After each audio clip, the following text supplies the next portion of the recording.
Now after the recesses, we have the spaces in the ischial fossa. Recesses were the extensions of the ischial fossa.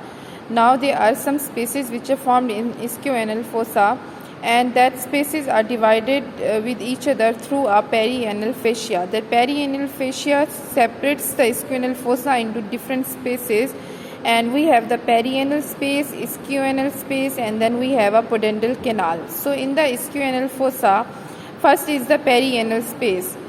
Perianal space is divided by the perianal fascia, and in this perianal space, it extends from the Hilton line to the pudendal canal.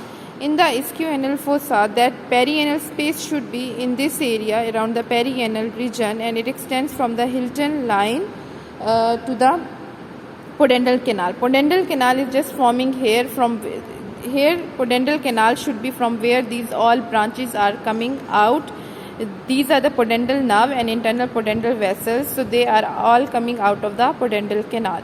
So this perianal space, it is made up of fat. All the fat that is present in the perianal space is tightly held with each other, as you can see in diagram. So there are small lobuli where the fat is tightly sealed with each other by a complete septa.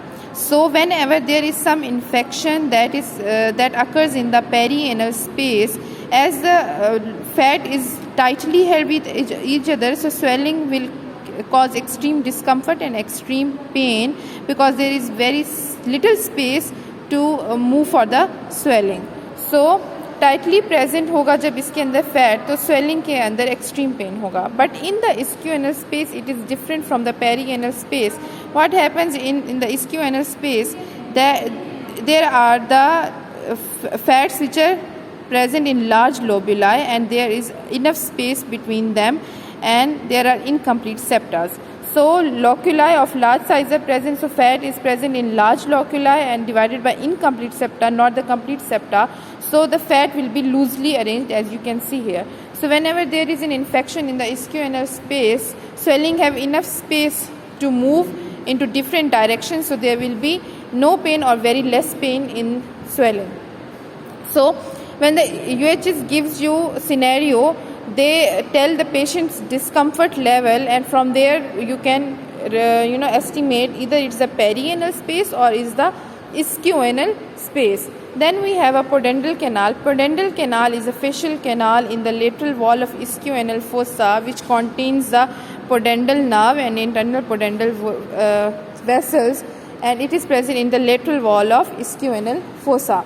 Fascia of the pudendal canal encloses with the pudendal canal have a fascia which is fuses with different fascias above, medially, laterally, or below. So above it fuses with the lunate fascia, medially there will be the perianal fascia of the perianal region, then laterally there will be obturator fascia, and below it will continue with the sacrotuberous ligament fascia, because it is present below, right? Then we have contents of the ischial fossa. It is often asked as a 2-number questions to ask about the contents of ischial fossa. For that we remember the mnemonic I square and P4. So I square 2 and P4, there are 2 I's and 4 P's. There will be ischial pad of fat. As we discussed that ischial fossa contains abundant amount of fat, so fat is the main basic content. Then we have the inferior rectal nerve, and then we have inferior rectal vessels, which are broken down in this model, but this is the inferior rectal vessel and inferior rectal nerve that will be part of ischial fossa, because ischial fossa is forming here. Then there is the pudendal canal, one of the content that is also present in the lateral wall. Then we have these posterior scrotal branches or posterior labial branches. This is a female perineum, so this is posterior labial nerve, while in males that will be known as posterior scrotal nerve. Then we have some perineal branches of the 4th sacral nerve, and then perforating cutaneous branches of S2 and S3 nerves. So cutaneous S2 and S3 and perineal branch of S4 nerves, these 4 P's are the contents of ischial fossa, and these 2 I's are the contents of ischial fossa, and that is a VIP question. That's it for the ischial fossa. Thank you so much.